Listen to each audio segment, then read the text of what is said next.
You're tuned in to Shake, Rattle, and Goal, the official podcast of your Springfield Thunderbirds. Osmanski, a one-timer deflected side of the goal. Alexandrov scores! Hosted by Matt Baker and Steve Forney. A show that's everything Springfield hockey, with interviews including players, coaches, and staff. The Springfield Indians repeat as the Calder Cup champions. Listen to this podcast on all major streaming platforms and wherever you download podcasts. In his first year at the helm, Kevin McDonald and Drew Bannister have the teamers in the Calder Cup Finals. Watch the podcast on the official Shake, Rattle, and Goal YouTube page at SRG Podcast. And now, here are your hosts, Matt Baker and Steve Forney. In this episode number 22 of the Shake, Rattle, and Goal podcast is proudly brought to you by our friends at White Lion Brewing. Their new location in Amherst and in Tower Square in downtown Springfield, your pregame spot for Thunderbirds game, and by our friends at YOLO Healthcare Consulting, bridging the gap for those traversing the healthcare landscape. Alongside Matt Baker, I am Steve Forney. It's nice to have everybody on board for this episode. Matt, what's new? What's cooking? How are you, pal? I'm doing well. I'm doing well. You know, trying to get through these winter months. How about you? You're feeling a little bit under the weather again? Huh? It never ends. Non-stop, right? My wife just got out of one. I got a double ear infection and a sinus infection. Both my kids have ear infections, and we leave for Disney in 11 days. Oh, geez. So it's like deep breaths. Yeah, let's get it all out of the way now, and then go ride some roller coasters and meet some princesses. But we'll get through it. There's nothing else we can do, you know. So, we are coming off of an All-Star weekend. Did you want to save that for later, or do you want to dive into? Yeah, let's save that for the end. Let's kind of get through some of the not so good stuff, and this episode will ebb and flow a little bit as the season has, and we'll kind of touch on the good stuff at the end. Yeah, so we got 3 games here to recap, and it's night and day. I mean, it's completely night and day. 2 losses to Bridgeport, and then I would call it a dominating win against Hartford, where they were clearly the better team for 60 minutes. And I don't know, man, I feel like there's no real rhyme or reason to any of it. Yep. It's mind-boggling to me. I've struggled to kind of identify what is this team's identity, right? We were talking a little bit about this, Steve. When we think of this Thunderbirds team, they're clearly, we're a broken record when we talk about the amount of talent on this team, and the amount of individual talent on this team clearly is there. But I just wonder, and if I'm being honest about myself, right, I'm not a GM of a hockey team. I don't know how to build a roster, but I just wonder if the construction of this roster, this is what we get. Are they too many like-minded defensemen? Do we have too many similar skills with the forwards? Because it just doesn't click. I think of, and I realize we're here right in Western Mass. I'm a Giants fan. I know how this is going to sound, and I'm not trying to poke the bear or anything, but I do think of this Thunderbirds team like Eli Manning. And Eli Manning, as a Giants fan, would give you games where he throws 3 interceptions in the first half. He looks like he is half sleeping. He looks like he doesn't know how to comb his hair. Right. You just look at him on the sideline and he's like, we're playing football. But he's got 2 Super Bowl championships. He's got 2 Super Bowl MVPs. He's talented. You talk to former players that played with Eli Manning, and they're like, he was the smartest player on the field 95% of our games. I kind of feel like, but with all that, you had so many games where you're just watching Eli Manning play and you're like, dude, why are you throwing that? Where are you throwing to? It was like, you want to pull your hair out. He'd end up with around, 500 record. Maybe they go 10-6, right? In football. Like, I just feel like that's where this Thunderbirds team is. There's talent. When they put it all together, there is not, even Hershey. I don't think Hershey, if we put it all together, Hershey's beating us 1-0 on a lucky goal that dribbles past Subban. Hershey's beating us in a shootout where we dominated overtime. But then I can't think of any other word I can't think of a word to describe these two games against Bridgeport. Again, you're coming off of two big wins 2 weeks ago against the Checkers, and you have an opportunity to really push into this All-Star weekend on a high, and you're going up against a Bridgeport team Wednesday who's Jakob Skarek is in goal, and I believe he had lost like 12 straight 13. games or so. 13, yeah. Straight games. Yep. And again, I'm not knocking him. This is not an Islanders podcast, but this is he had come in losing 13 straight games, and you put 22 shots on him. 22, 3 in the second period. You go into the third with a 1-0 lead, and then you blow it in the. I just, it's that kind of level of I'm at a loss of words. I can't really describe it. It doesn't make sense. Yeah, it's quite bizarre. And again, outshot 43-22 in that game. It's interesting. You talk about the roster makeup today. Today's the 20th anniversary of the release of the movie Miracle.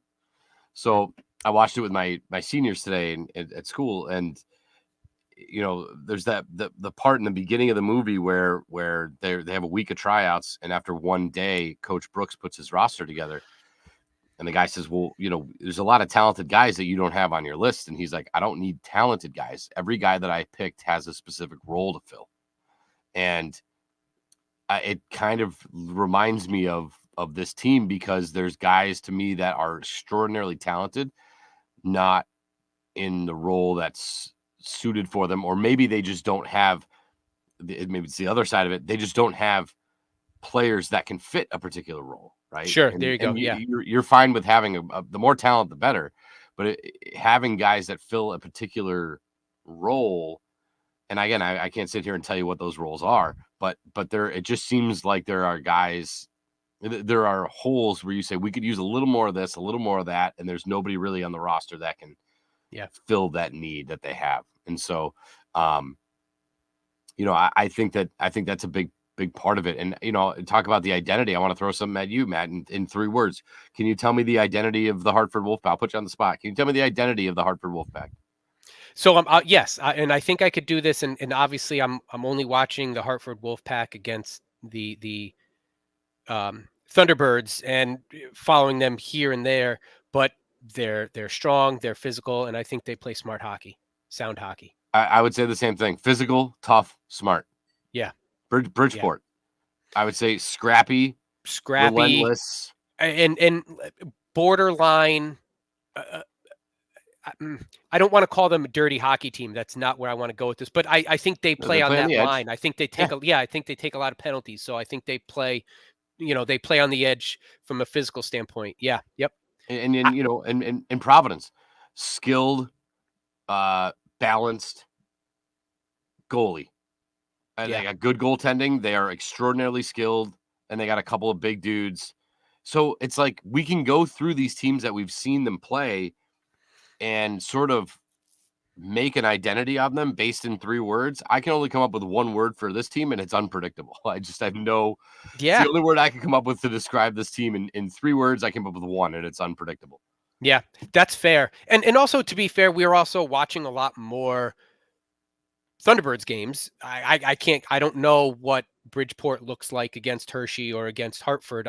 We're not watching those games and dissecting those games, but I think, with what we can see, again, it's just unpredictable. And it seems like as of late, you're either getting the really good, and again, you're dominating the Wolfpack, you're dominating the Checkers, 2 very good teams in and of themselves. They're no.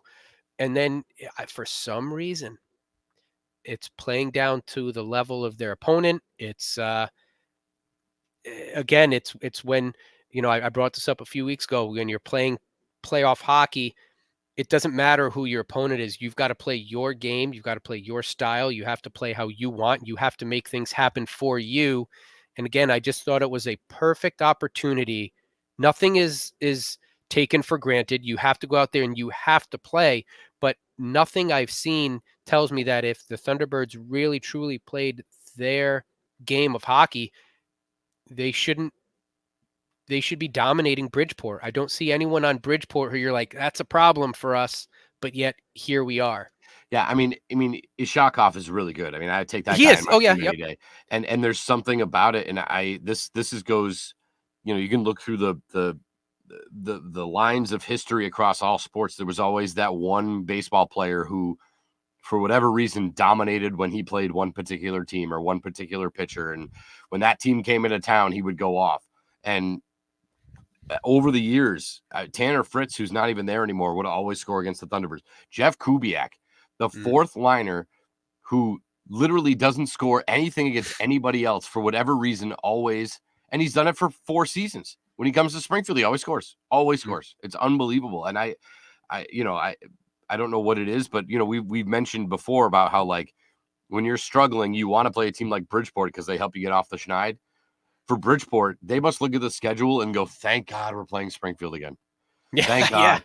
Because they get their teeth kicked in when they play everybody else, and then it's just like there's something about, I don't know, their system, or again, the makeup. Talk about having guys having roles Yeah. and being able to do different jobs, and they're well rounded in that when it comes to playing against Springfield. And you're right, though. I would love to see like Bridgeport against like Wilkes-Barre Scranton.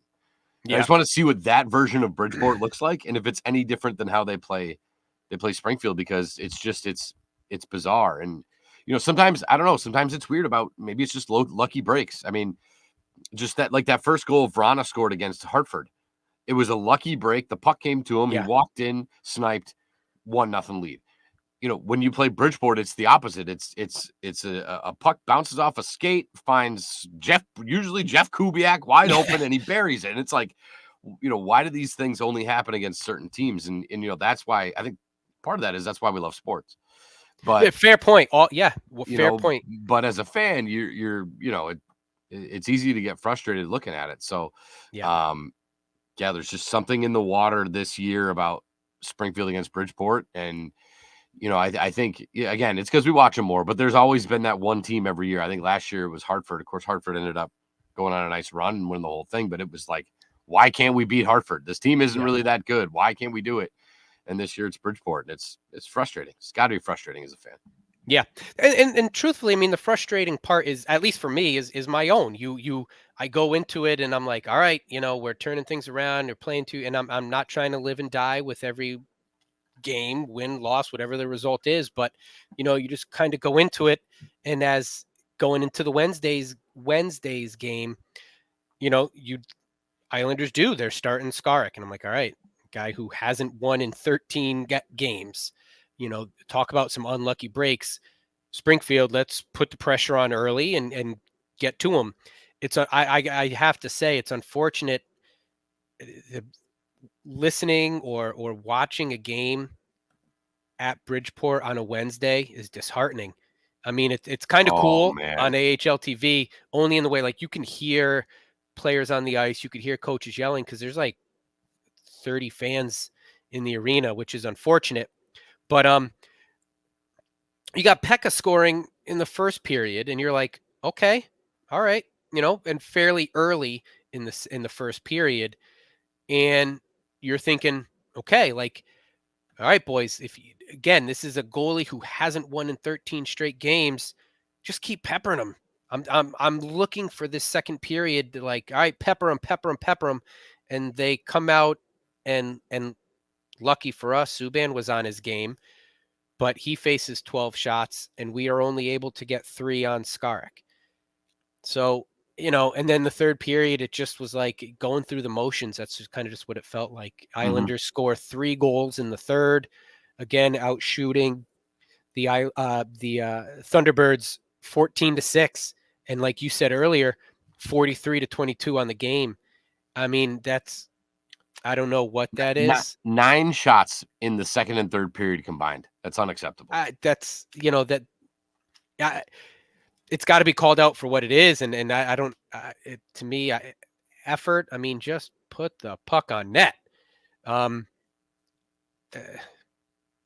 I didn't see much else. You wanted to see more. You wanted to see, let's go. And it just was oof, you know? And, we can't make the same excuse for the game on Friday night because they had 38 shots on goal. They outshot them 38-33. They had 10 in the third period, 12 in the second period, and they lost 5-1. Yep. It's like, and I do think it was kind of tough for Colton Ellis, and this is kind of what happens when you come back, you get your first start, you get a shutout, you're feeling it. It gives a sense to the fans that like all of a sudden you have Chris Osgood or Patrick Roy coming being sent down from heaven in the shape of Colton Ellis, and that's just not the case. Sure.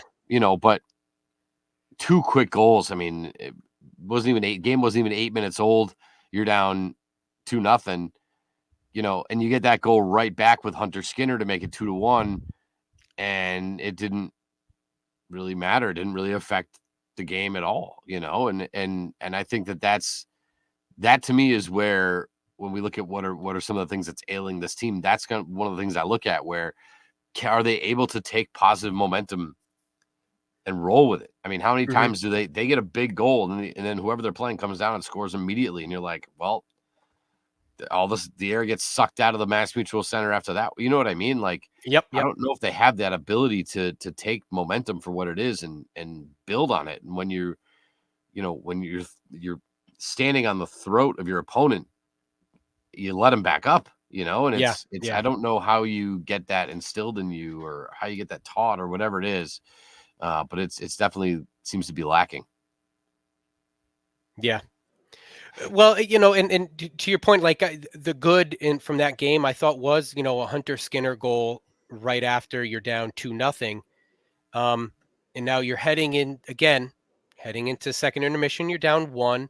And I think sort of it was, I don't want to say sloppy, but you had 3 penalties in the second against the Thunderbirds. And it kind of, they just never seem to kind of get into the flow in that second period. And yes, you're giving up 2 goals in the second.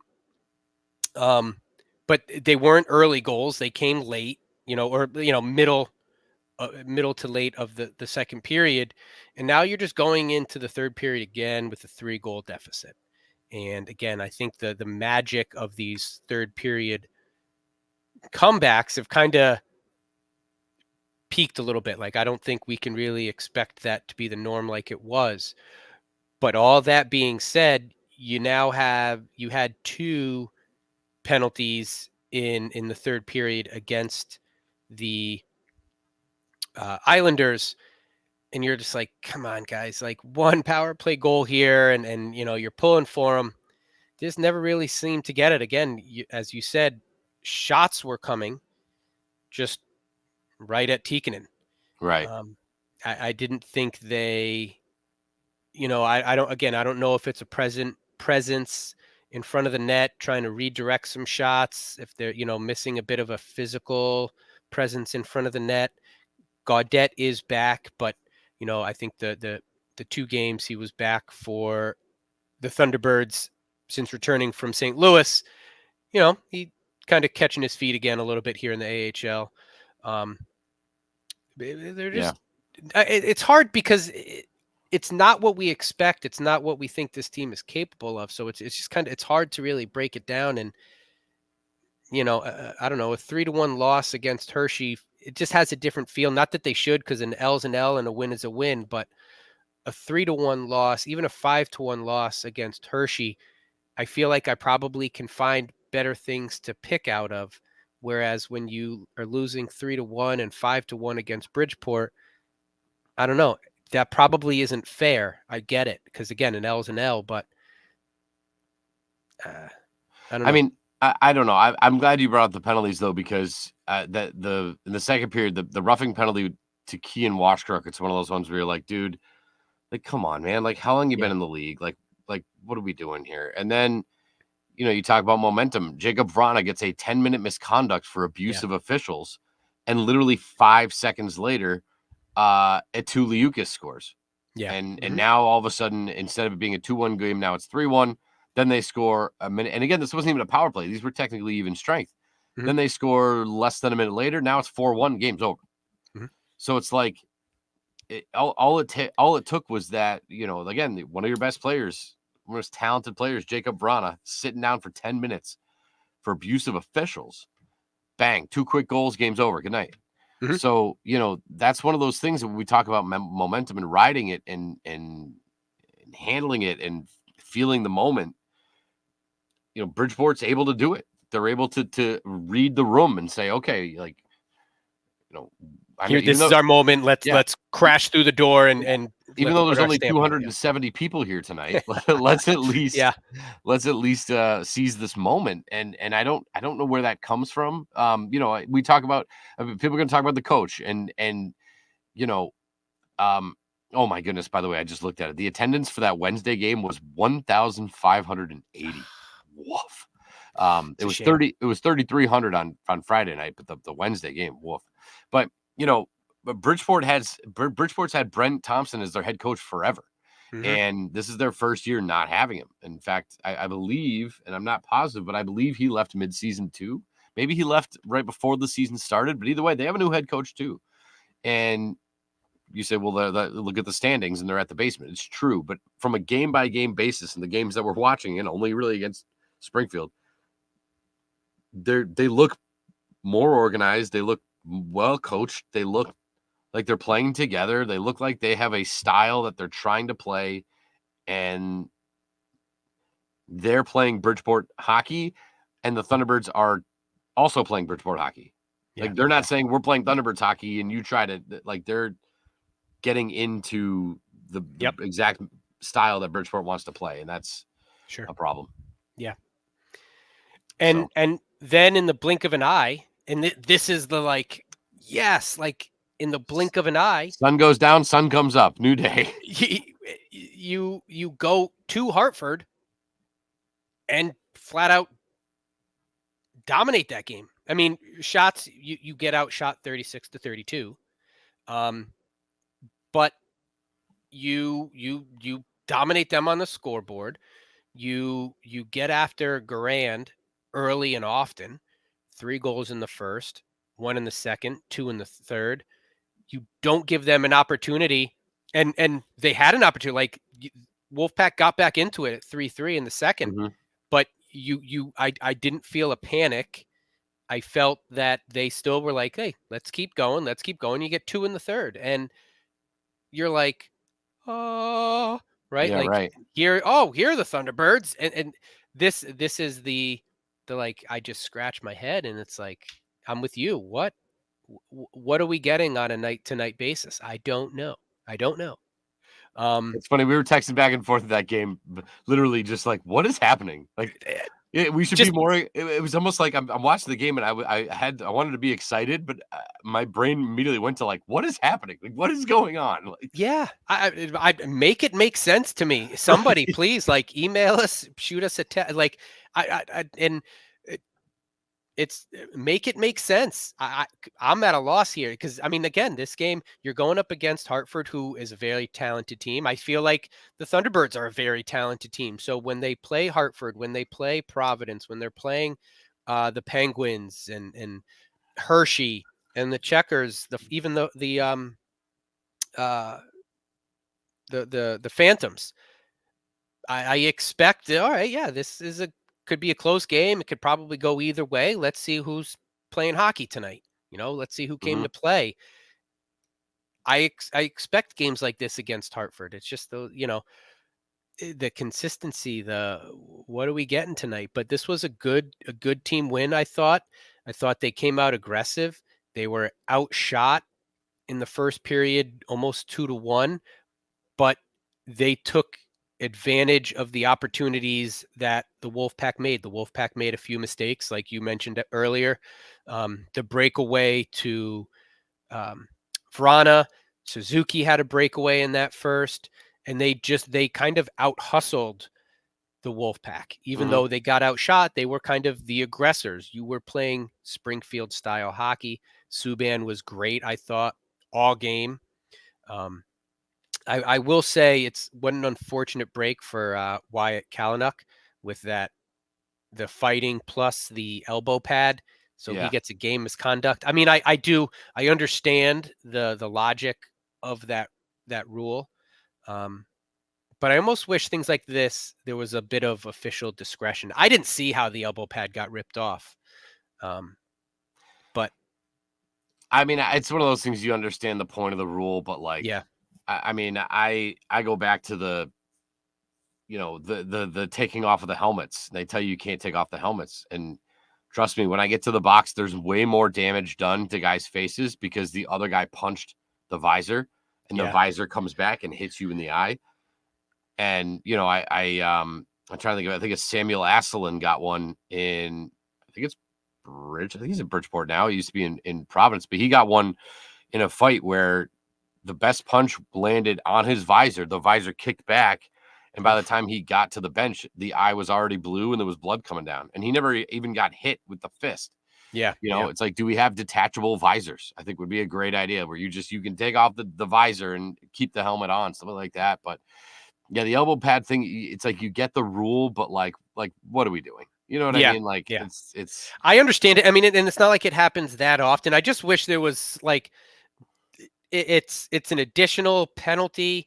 It just seems, and again, it's a deterrent to fighting. I mean, and it's not like it's not Right. known. The players know it. So hey, if you don't want to risk a game misconduct halfway through the first period because your elbow pad falls off, I guess don't get into a fight. So it's not an excuse, just an unfortunate break because and I think Ryan brought this up on the broadcast too.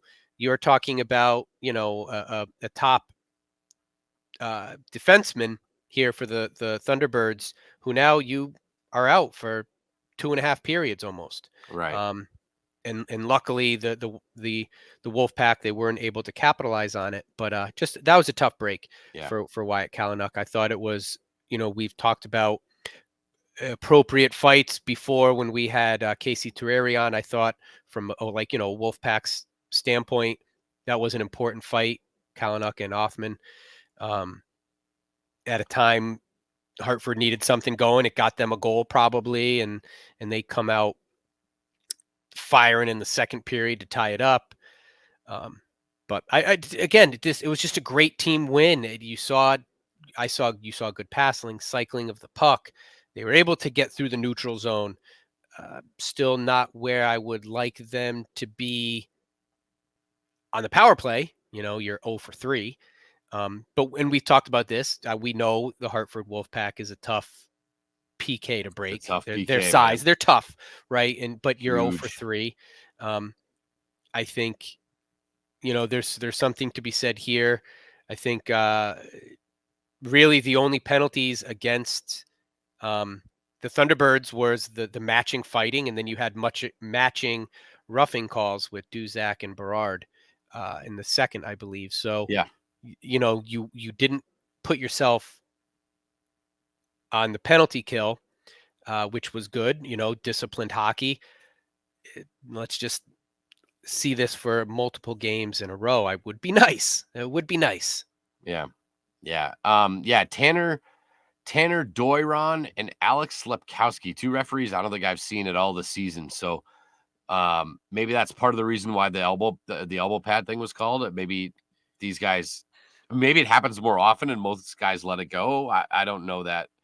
That's just speculation, but even like you said, maybe that's part of the reason why there weren't a lot of penalties. There was an obvious boarding on Rempe and then a slashing in the third on Brouillard with 8 seconds left in the game, and that was that was it. So otherwise, it was pretty much a relatively clean game from both teams in a game, oddly enough, that was very, very physical. I thought. I mean, this Berard guy on Hartford just loves to get under the skin of everybody, and he did to Joe Duzak getting those matching roughings. So I don't know, a couple of quick Hartford things to point out. One good, one bad. We'll start with the good. Congratulations to 8,670 in attendance in that building. That building's been empty for way too long. It's nice to see people in Hartford coming out and supporting this team. And again, it helps when you're when you're winning, right? I mean, the attendance in Springfield has been pretty solid ever since they made the Calder Cup run. Same can be said for Hartford. So it's nice to see that number. The bad, 3 stars of the game in that one. Number 1's Verana. Number 2 is Ryder Korzak. and number 3 is Hugh McGing. Ryder Korzak had 2 assists. Hugh McGing had 3 assists. Vrana had 2 goals. The number 1 star of the game should have been McGing or Vrana, and then you flip-flop with the other guys. Sticking the Hartford guy, number 2, and the 3 stars is a joke. So I know here in Springfield we take that seriously. I don't know who's making that. I don't know. That's Alex Thomas. I don't know who's making the call on those things in Hartford, but figure it out, guys. That's kind of embarrassing. Funny you bring that up.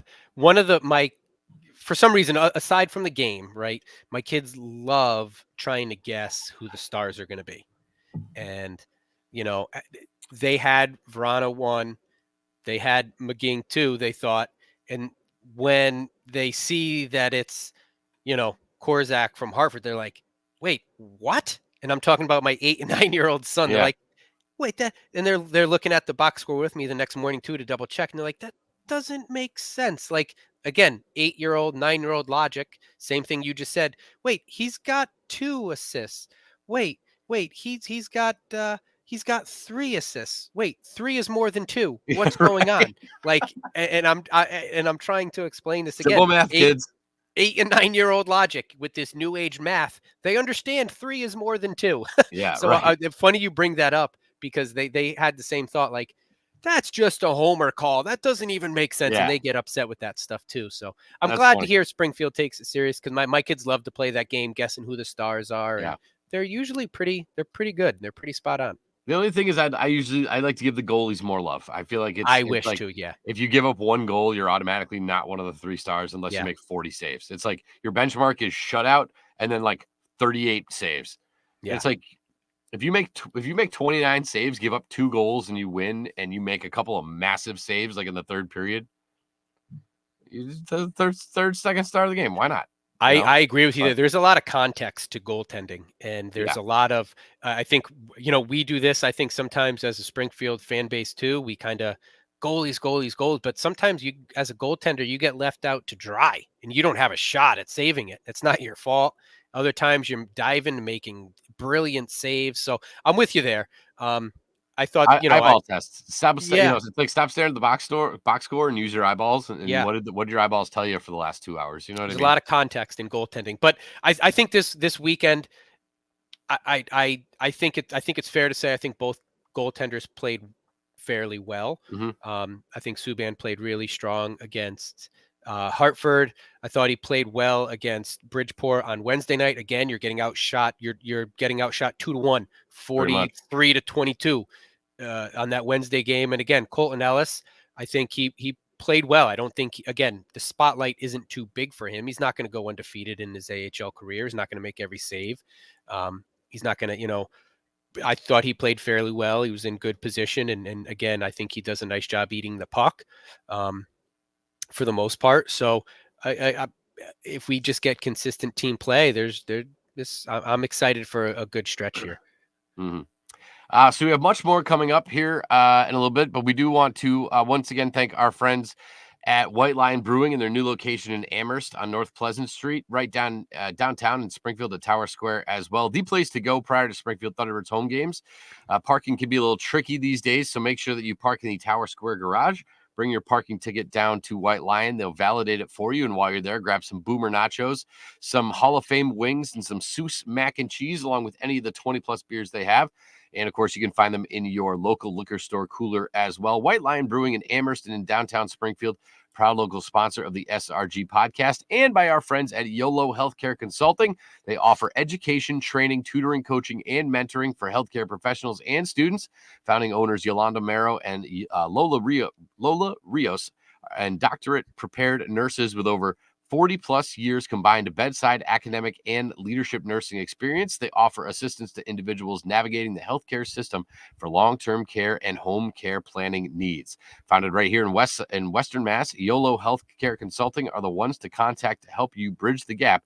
If you're traversing the healthcare landscape, you can reach out to them at yolo.healthcareconsulting@gmail.com, or you can give them a call, 413-627-0609. And of course, tell them that the guys at SRG sent you. That read was a battle. We got through it. And we do want to kick it off to our fan feature which is a good one. I'm glad we got to catch up with our friend Samantha Robinson. Of course, Patty's Irish Pub is our sponsor for that one. So big thank you to Patty's, but big thank you to Samantha for joining us as well. And here she is. To start off, so I was a Falcons fan since 2010. And T-Birds fan, like I said, since 2016. Mm-hmm. I remember going to my first game and I'm like, I don't have anything to wear. Like I had no T-Birds gear whatsoever. And I ended up just, as you guys can see, I bought my first hat. I have that same one. Yeah, just less autographs. I call it my lucky hat. So just the atmosphere, coming from small town, I don't get to do a lot of stuff outside of, going to games. I grew up in the area, like I said, coming from a small town. Mm-hmm. I don't get to do a lot of sports. I did softball as a kid, did basketball, just didn't find what I was my niche until the T-Birds came to town. I think going to a game it's just like the atmosphere. I'm close to their age, so I can relate to them, and they're human like us, so they understand the struggles. Yeah. Favorite player this year, I'm going to have to say Sam Bitten. Mm-hmm. I finally got my picture taken with him on Monday. Granted, Will kind of photobombed it. Typical. Brothers. Yeah, I wasn't going to fight with Sam he wanted Will in it, and I was like, go ahead. Pucks, jerseys, and sticks. I currently have 3 player sticks. I have too many pucks to count. And I think my favorite thing that I have right now is my Team Canada Joel Hofer game worn International Ice Hockey Federation jersey. He actually sent it to me for my birthday. I know Matthew Pekka's pretty decent with stuff like that. I know he's got something planned for the February 24th game. He won't tell me what it is because it's my birthday game. Oh boy. So, and he's got St. Louis in on it. Because when I was talking to Nikita on Monday, he was texting. I don't know who he was texting, but they were like, yeah, St. Louis is in on this. So I was like, I'm gonna have to write that down. In my head, I'm like, please don't be something weird. I write them fan letters. I remember writing one letter to Hofer, and it made him cry. Like I said, I've been going to these games for a long time. I remember my first game, like I said, I didn't have anything, and then I ended up getting the hat. And my first event, I was so shy I couldn't even speak to these guys. It was interesting. I think the first real conversation I had was my first Festival of Trees event I went to.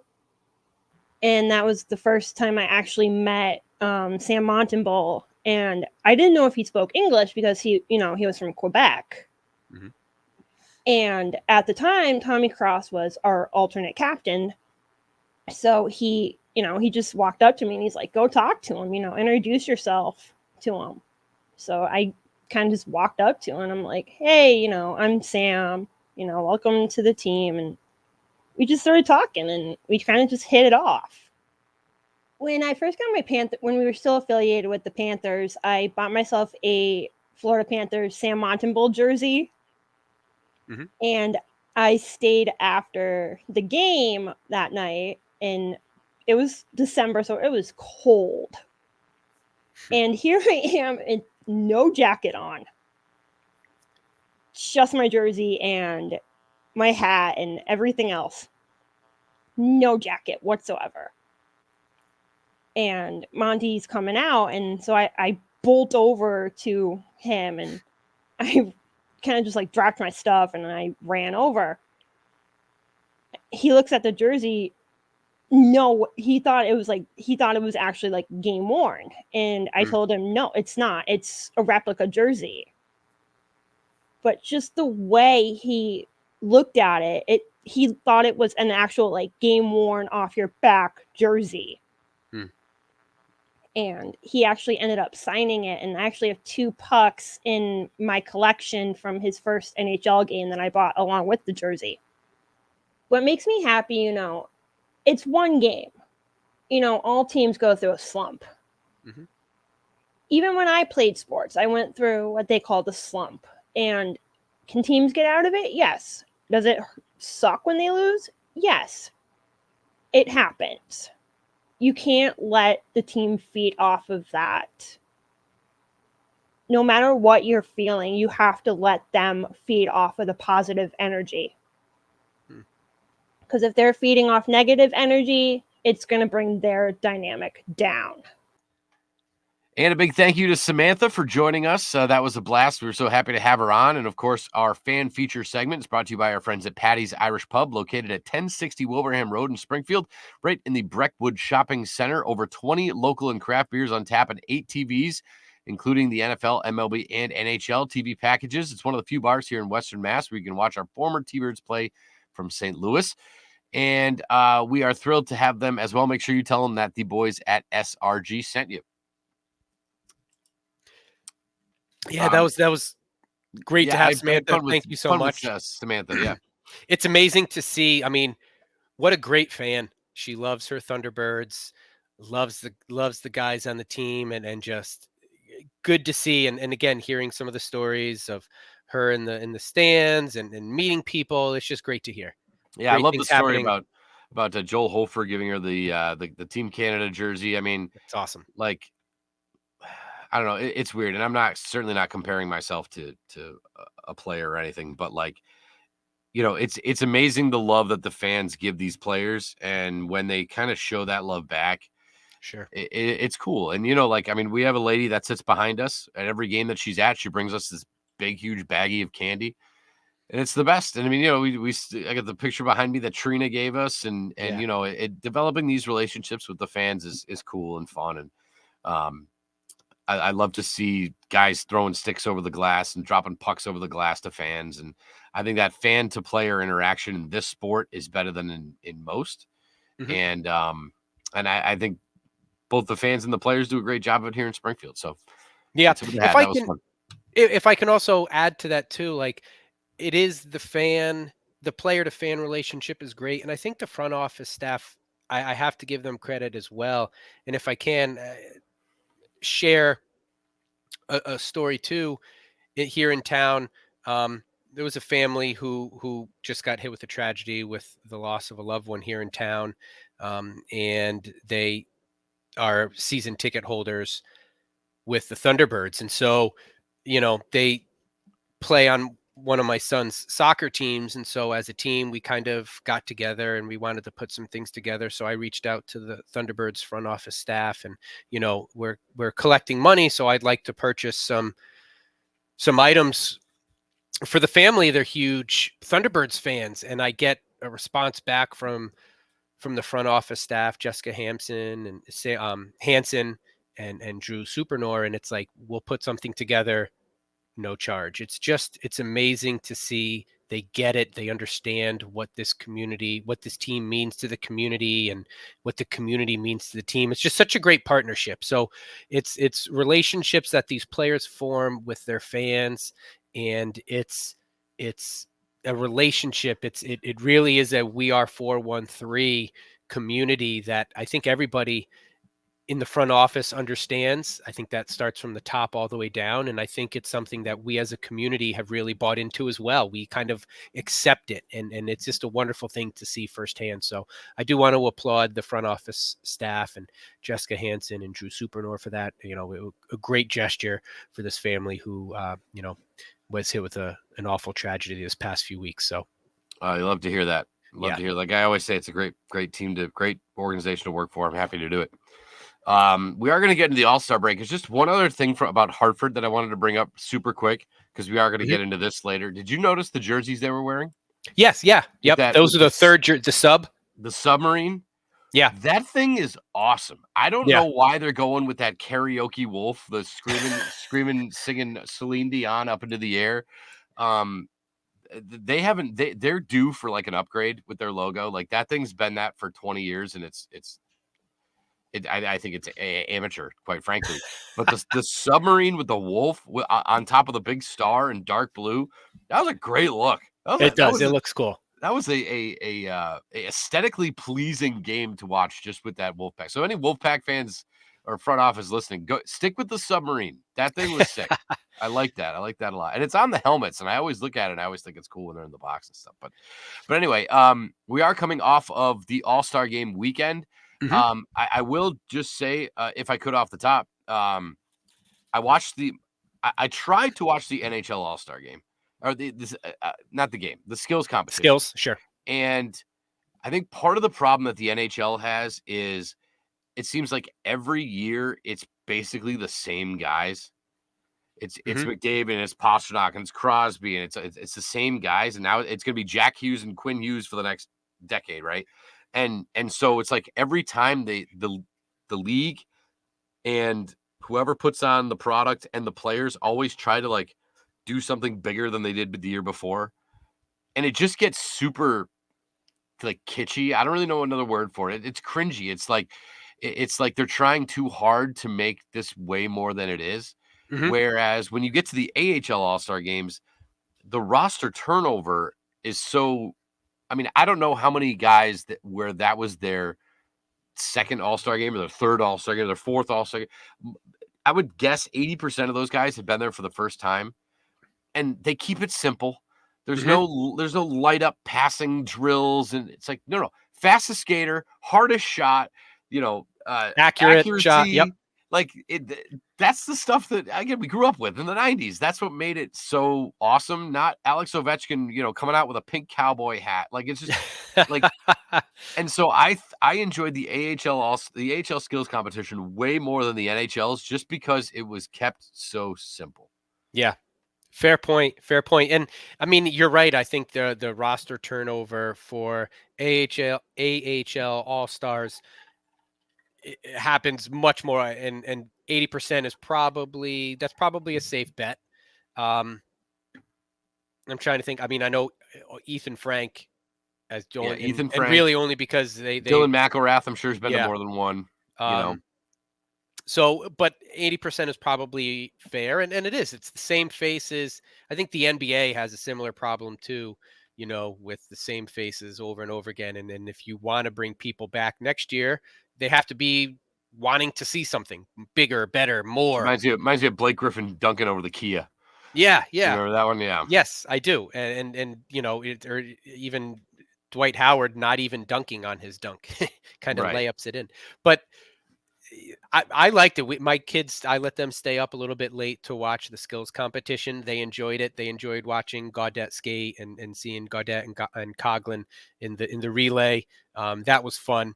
I think the AHL does a nice job. I wish the production value on AHL TV was a little bit better, but the AHL does a nice job putting on the show, and it was great to see Thunderbirds, Dylan Coughlin, and Adam Gaudette, highlight their skills. And it was fun to watch. Definitely had some technical issues. You could tell that they were pumping the play-by-play into the arena, and then there was a lot of feedback. So, and I would like 2 or 3 more cameras on the ice for that kind of thing. Give me some more unique angles. But overall, I thought it was great, and it sort of piggyback on that. Did you see Nikita Kucherov and all the heat he's getting? I don't know if you caught this, but he basically just went 50% speed and interest in the skills competition, and he was getting sort of beat up for it on Twitter, just kind of lollygagging around, just not really. I mean, here's the world-class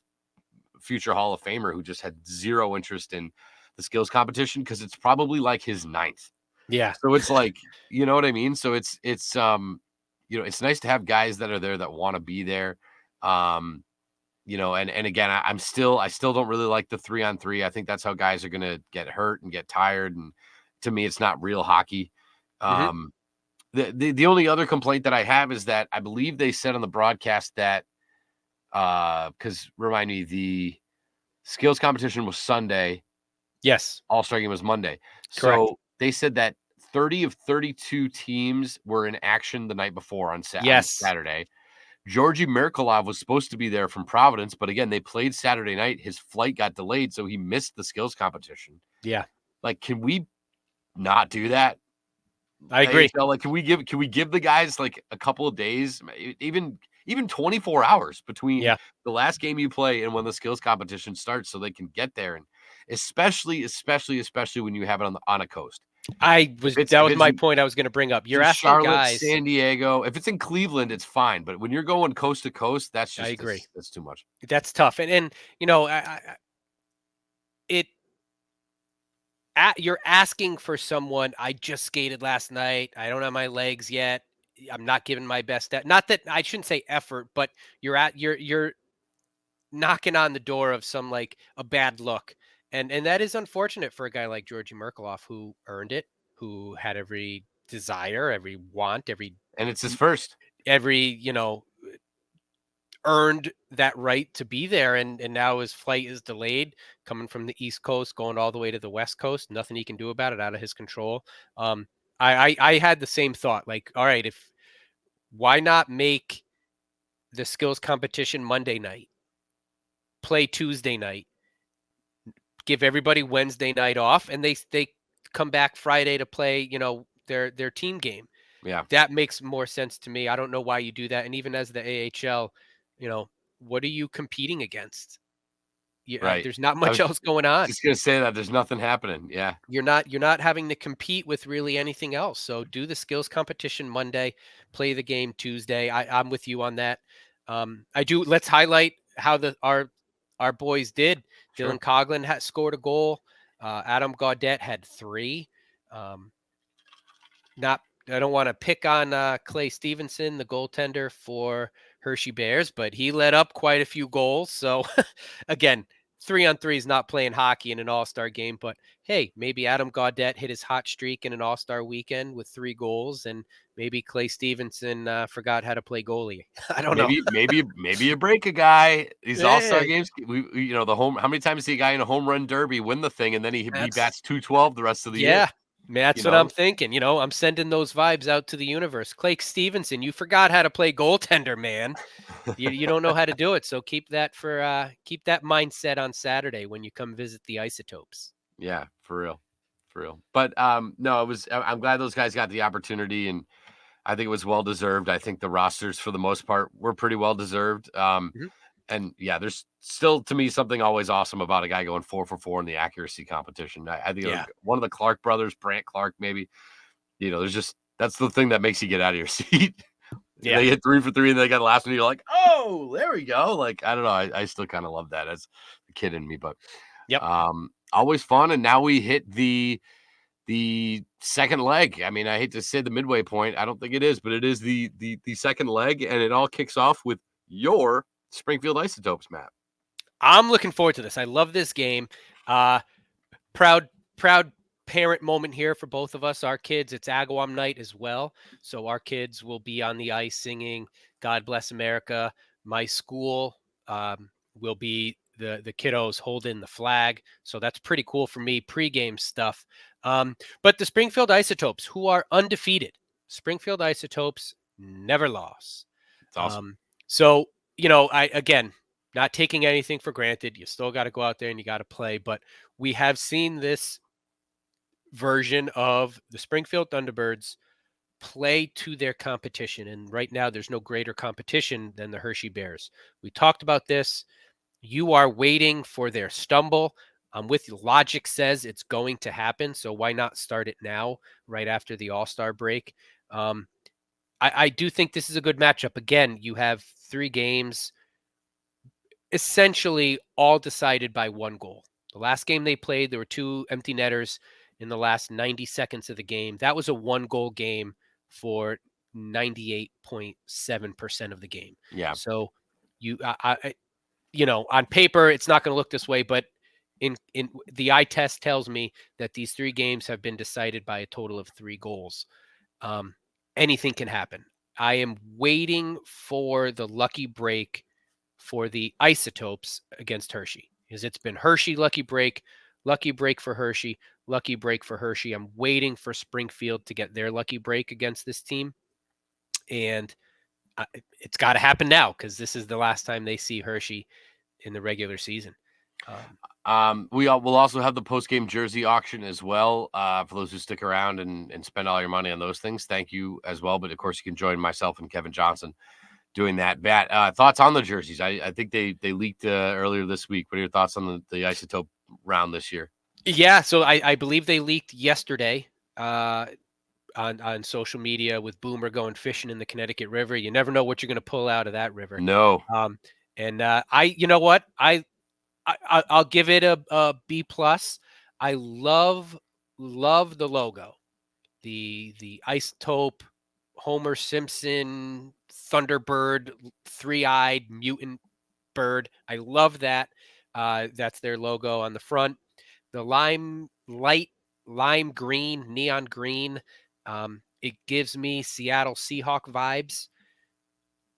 So in picture, it's not. It's cool. It's the isotopes, right? So you got the nuclear waste. So I like it. It kind of counters last year's dark blue with the dripping ooze. This one's more ooze all over. I am very curious, excited to see how that looks on the white ice. I think, and you brought that up as well. Yeah. I think that it's either going to look really, really cool, or you're going to be like, blinded a little bit. Right. Right. I mean, it's because it's bright, so it'll be. I'm really excited to see how that looks on the ice. It depends who you're playing too. I mean, Hershey, I assume, is going to wear white. So there won't be much of a color discrepancy. I mean, unless Hershey wears like maroon, and that'd be a tough look. Yeah.